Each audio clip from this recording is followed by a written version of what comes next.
뚝뚝뚝 물 떨어지듯이 뚝뚝뚝뚝 떨어져 피를 엄청 흘렸습니다. 나가버렸어요. 다른 방에 또 다른 환자를 수술하기 위해서 동시에 3명이 했거든요.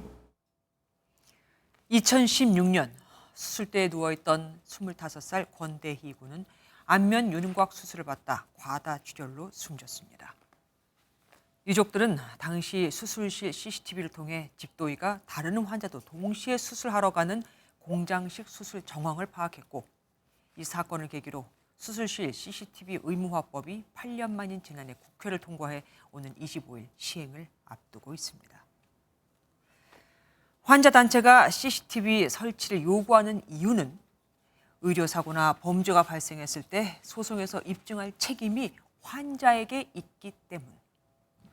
마취대에 누워있는 환자의 당시 상황은 CCTV로 확인할 수밖에 없는데 수술실은 CCTV가 설치되지 않은 곳이 대부분이거든요.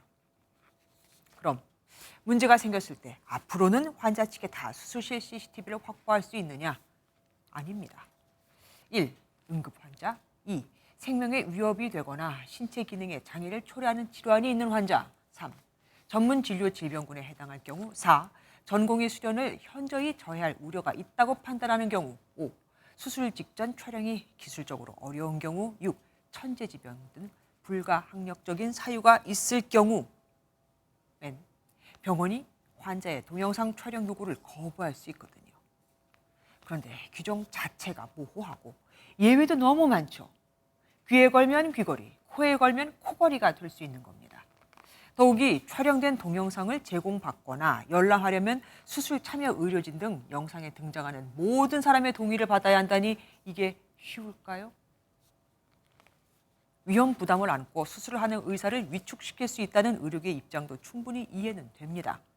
심리적 부담감으로 집중력이 낮아지면 그 피해 역시 환자의 몫이 될 테니까요. 그런데도 법 시행을 20여일 앞둔 지금까지도 CCTV 촬영을 위한 구체적인 지침이 없다니요. 이건 되레 의료계와 환자들 간의 불신을 부채질하는 또 하나의 불씨가 될 수 있습니다. 법을 만든 이들이 이걸 모르는 걸까요? 아니면 모르는 척하는 걸까요? 어느 항구로 항해해야 할지 모른다면 순풍이 불어도 소용이 없다. 우리가 가야 할 항구가 어딘지 알고는 계신 걸까요? 김주아의 그런데 오늘은 맹탕인 CCTV 의무화였습니다. 안녕하세요, 김주아입니다. 공정하고 신속한 MBN 뉴스 유튜브를 통해서도 만나보실 수 있습니다. 특히 더 많은 뉴스와 라이브를 보고 싶으시다면 오른쪽을 눌러서 구독하시면 됩니다. 어렵지 않죠?